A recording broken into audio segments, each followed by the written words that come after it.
online video reviews, especially on YouTube, obviously on other platforms as well that have come up like TikTok, Instagram Reels, things like that. There is room for improvement. I think in the photography, videography space, we've seen that pretty clearly. With Insta360, they were asking creators to not disclose that they're sponsored. That's a big problem, especially considering it's literally illegal in the United States.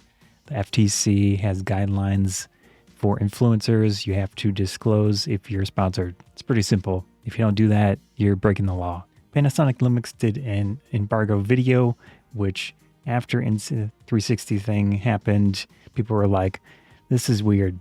And Gerald Undone, which has had some interactions with Lumix over the years, he created a video talking about how things work. Obviously, there's a group of people that dislike him strongly and are trying to counter this, but then there's another group of people, in my opinion, in my case, as someone that has made videos, released them online for over 13 years on my largest channel, even longer for other stuff, and I make photography, videography gear videos. I do some reviews, but I also do a mix of other stuff. I haven't gone on any trips. I just have never reached that level, but I have had companies send me products to make videos on.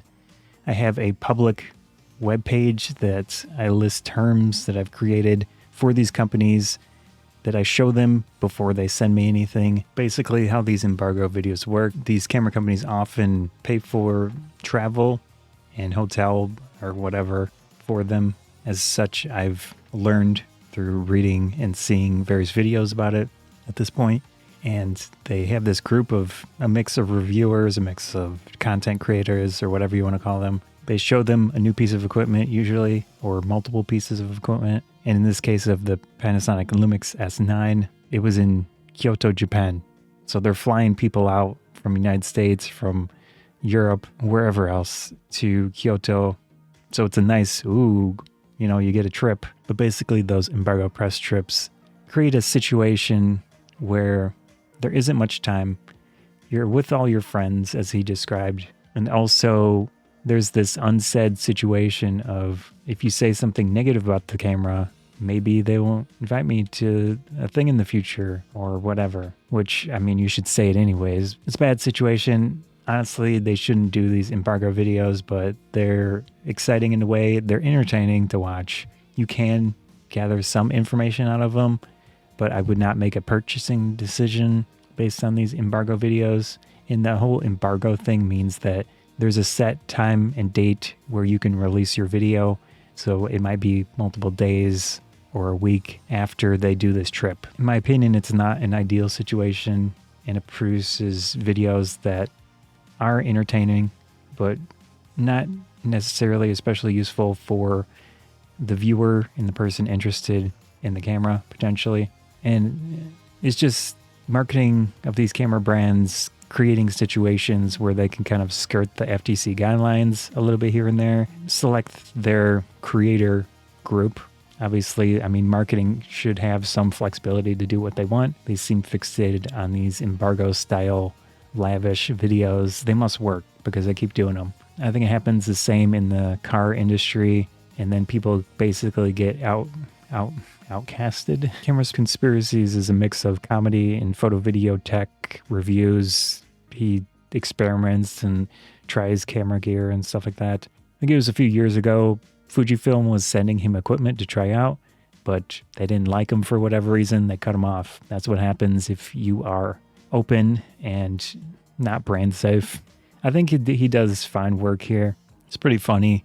He has some actual information, and obviously his opinions are strong, which won't necessarily fit amazingly well with a camera brand, and it hasn't, clearly. But things like that. If these companies were, again, to have reasonable, set, unbiased loaner programs, I feel like that would be the best route forward. But getting them to do that seems unlikely.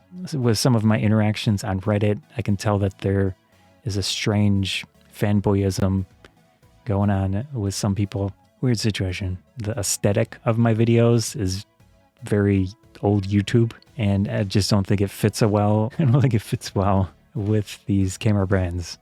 So I've never had them contact me as far as I can remember. But I have had companies like Viltrox send me equipment over the years, although they stopped sending me lenses after my first videos on some of their lenses, which were reasonably harsh. Although this light here is a Viltrox light. It works well. I made a video on that one. These ones are GVM panels. Made a video on that thing.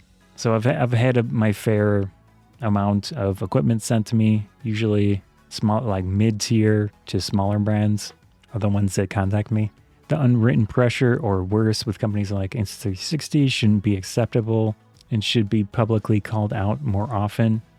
So with Gerald and iPhonedo video, stuff like that, I think it should happen more often until the companies realize that, hey, we can't keep doing this because it's going to hurt our brand image. It should hurt their brand image if they keep doing it. I think what Insta360 had said was, don't disclose the sponsorship.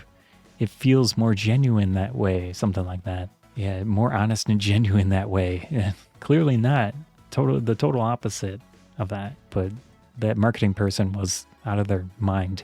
Anyways, there's also a situation where people get long-term equipment loans, and we're talking as long as they want, and they can't sell the stuff, but they could basically own it. So that situation, I think, is fine, but it needs to be disclosed because you're going to talk about a piece of equipment.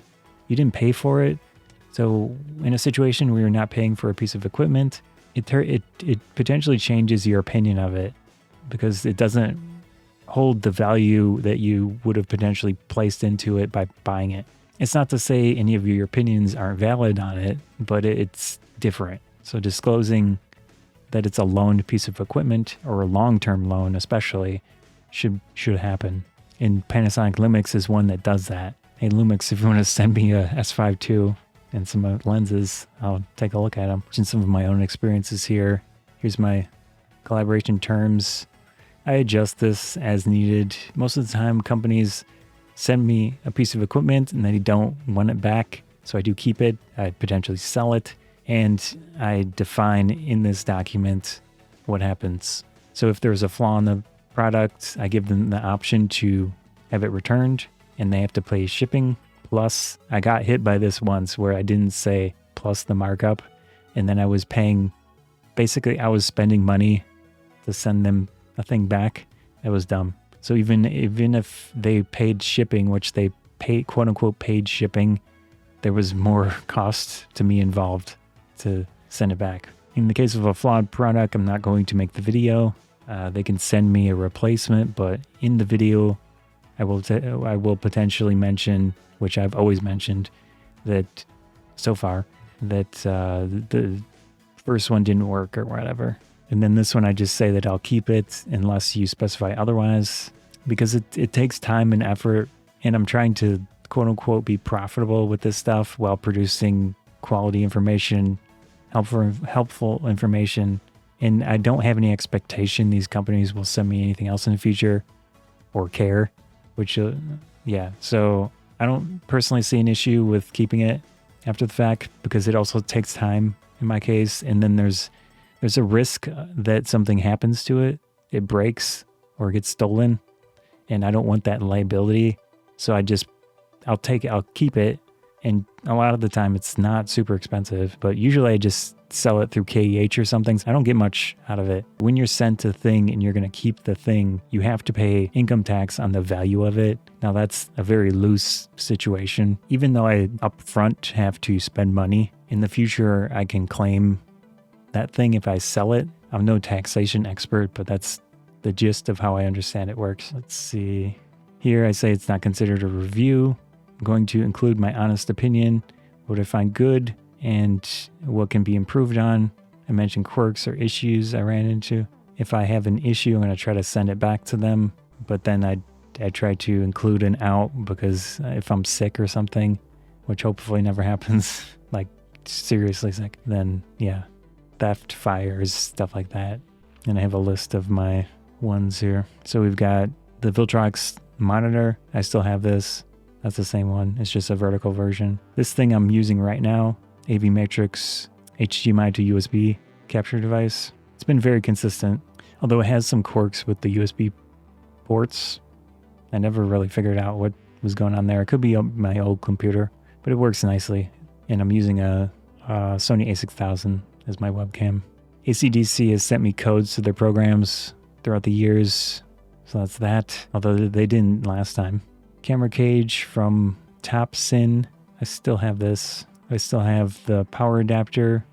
F1TP has been very reasonable with me, and I've asked them, in this specific situation, I asked them to send me this EP5G power adapter, and they did.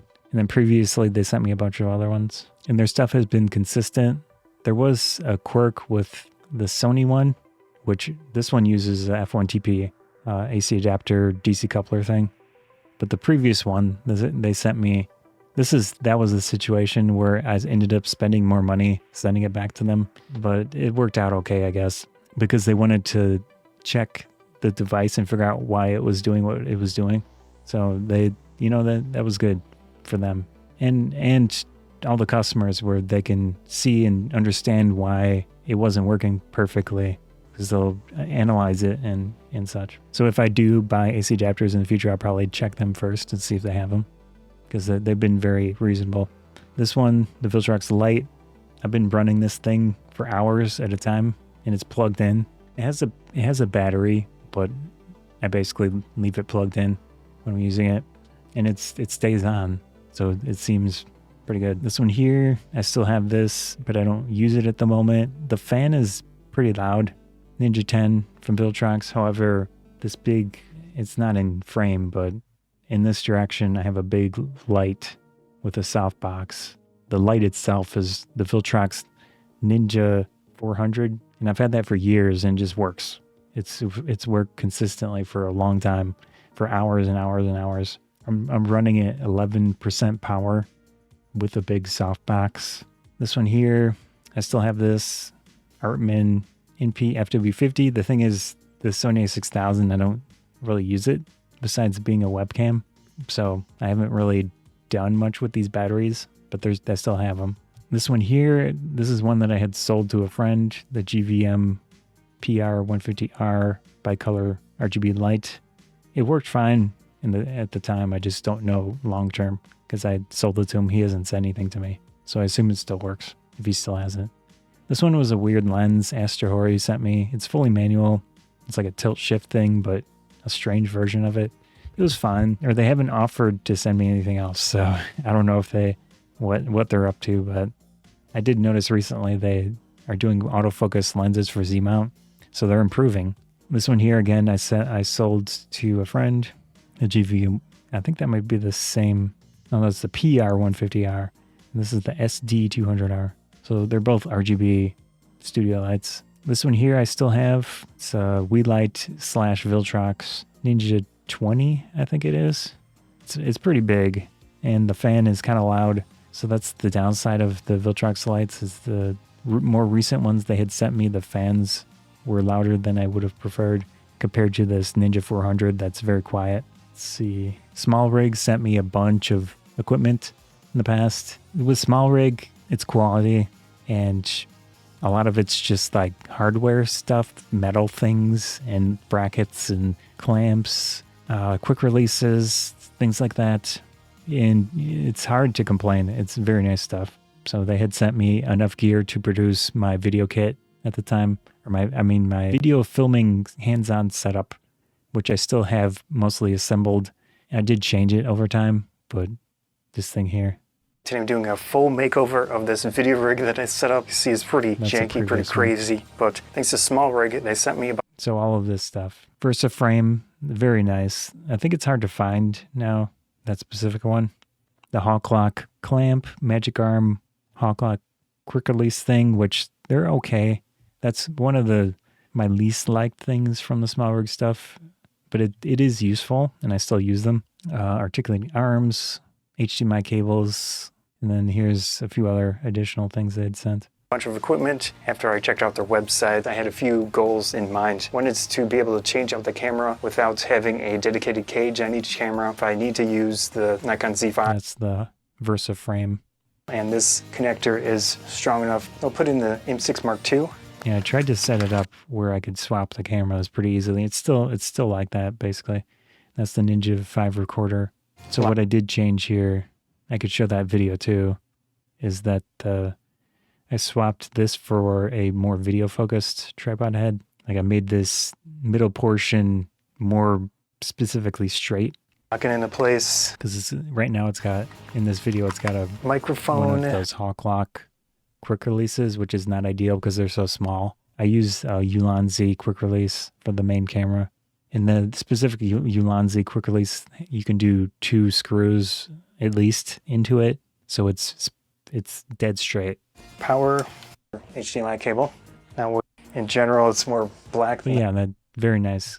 So my one interaction, they haven't contacted me since then, but it's probably related to like reach because I didn't get many views on this. Not as much.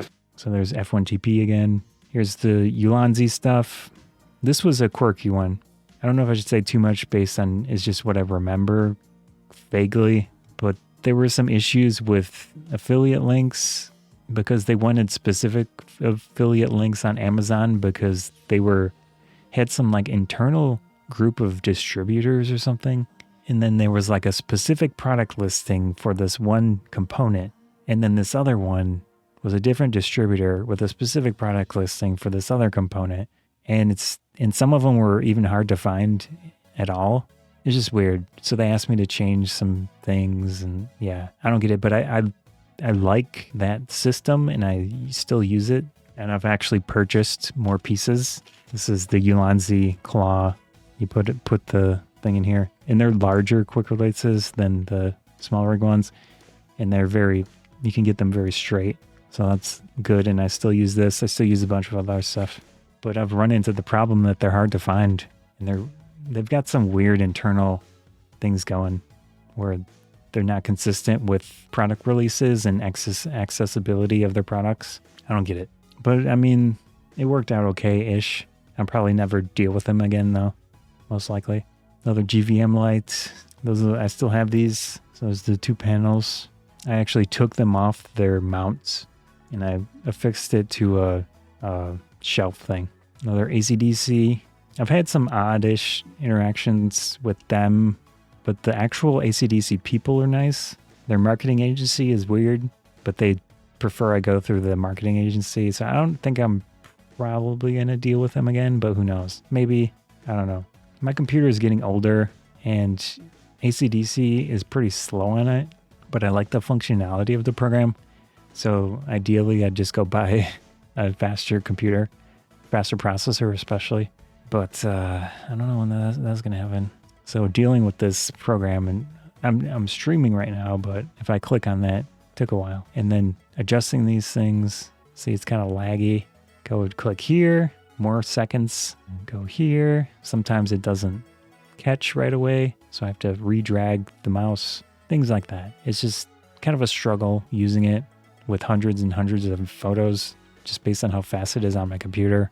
So with this specific one, the EFM Sigma 56 Miller f1.4, I didn't deal with Sigma. I dealt with B&H Photo Video. At the time, they gave me a very reasonable discount on the lens. It is Scott Photography Bonsai. Today we're taking a look at the Sigma 56mm f1.4 lens for the EFN system. I want to thank B&H Photo Video for helping me out a little bit at the price of the lens. So that was nice. I tried to contact them since then, but no one responded.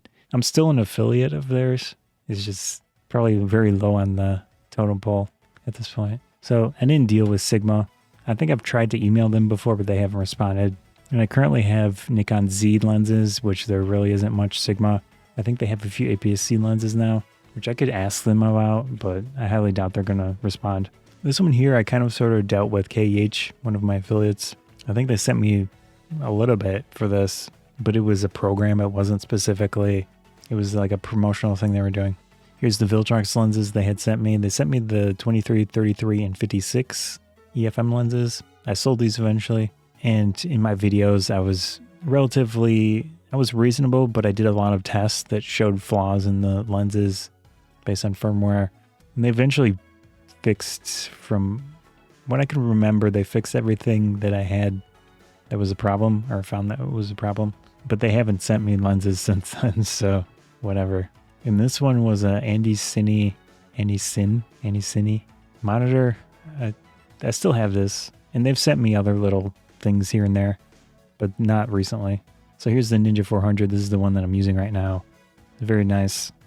They have a version 2 or newer, but they haven't offered to send me that one. This is one of the more expensive ones, I think. This Andy Cine light was okay. The on-off switch was a little weird, but things like this, I think the charging was also a little strange where it would flash. This one here, this is one of the companies I had some issue with, the Durax people. They tried to get me to change the title, I think, but I didn't change it to what they wanted. It's a decent bag, but dealing with them was not pleasant, so I'm not going to deal with them again. Terion people were very, very nice, but they haven't contacted me since then. Okay, this one was a company that produced a photo book for me, and that was fine. They haven't contacted me since then. The Sale Digital. Yeah. So that's it. At least the ones that I've remembered to add to here. I think that's all of them, but it might not be all of them. I mean, there have been others, but some of them I had issues with, and I didn't obviously make a video. A tripod that was very it was oddly designed in the sense that the connector point was a 1/4-20 instead of a 3/8 inch for a pretty sizable tripod. Why the heck does it have a 1/4-20 thread? It made no sense. So I was not willing to make a video on it. And then there have been a bunch of other companies that have contacted me. I send them my terms and they just don't respond at that point because they find someone that's more open to doing what they want. And obviously in an online thing, when you're competing against the world, anyone that's the most open to compromising themselves are probably going to be the ones they pick. So be it, you know? So here I also mention there's potential. I would talk about the gear in the future for good or bad, depending on how the thing holds up over time.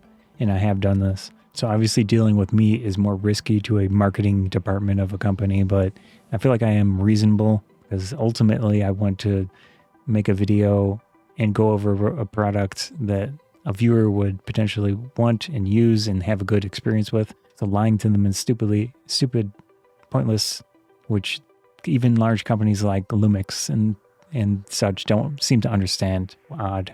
So here I say, I will not take requests regarding title, thumbnail, content in the video. Statements like the best products for XYZ must be my own opinion and not based on their suggestions. You can give me a list of things you feel are important or useful or good about the thing, and I'll consider it, but I'm not obviously gonna say it if I don't think it's true. So I'm basically in the hole financially when I produce those type of videos. It just is not super appealing for me to do it a lot of the time. Let's see. So I talked about the flight thing. I mentioned I would like to see more disclosures. I didn't watch a ton of the S9 videos, but apparently people were disclosing that the trip was paid, which is good. I don't know if they mentioned the long-term gear loans though. Some of them have in the past. And I say in here, why is it scary to say that the company loaned you equipment long-term? Just do it. If someone's opinion is going to change based on that, then just let them know. I said I enjoy these things as entertainment, but it's not an ideal situation for the viewer or the creator, because then the creator has to spend time doing these trips when they could be easily sent the equipment.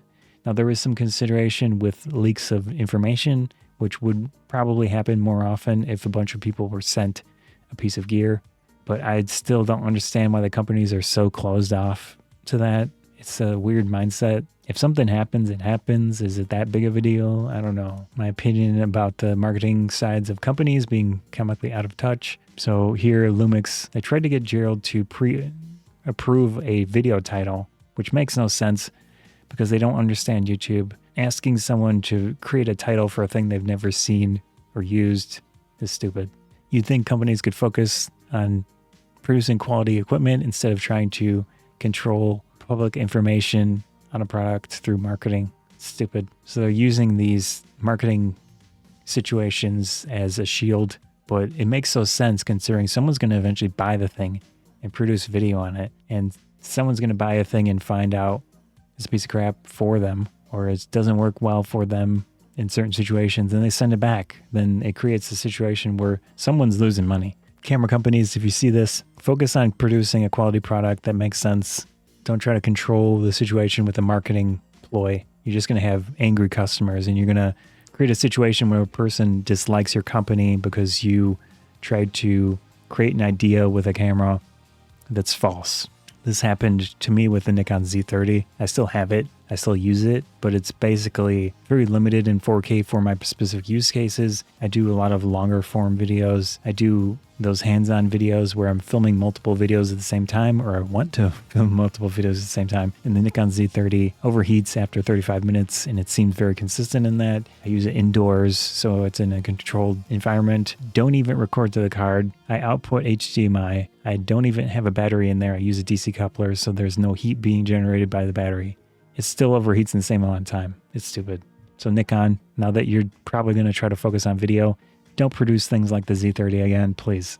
I think they said in their specifications that there was some recording limit thing, but why push the 4K feature if it's going to be severely limited like that, in my opinion? I think it's very likely they could adjust the firmware to remove that issue, because the camera doesn't even get that hot. External case at least. Hopefully this situation will change over time now that more people have been willing to speak out against situations where marketing groups of companies, large and small, are trying to overstep. If you don't see it, I don't understand what your perspective is. So calling those embargo videos reviews makes no sense. They aren't reviews. They're featured content that aren't specifically sponsored, because there's no actual money being exchanged, even though there is value being exchanged. Hopefully it changes. I don't know if it's going to. My ideal situation would be all of the camera companies have a loaner program for media. In this case, they would potentially have tiers of it based on your reach or whatever, but have a running set of cameras and provide insurance, please, for this, where someone could request access to a camera. And you can have your specifications of who gets what, sure, but make it more liberal, make it accessible, and don't base it on what they say about it. Don't even look at the videos that are produced. Have the access. As long as they can prove they have an audience to some degree, let them apply for it. That would be more useful to me, obviously me personally, but I think to viewers as well, because there would be more variety of content. These embargo videos are all the same thing, basically, with slightly different opinions, slightly different aspects being shown of the cameras in that limited amount of time. Okay, I'm done.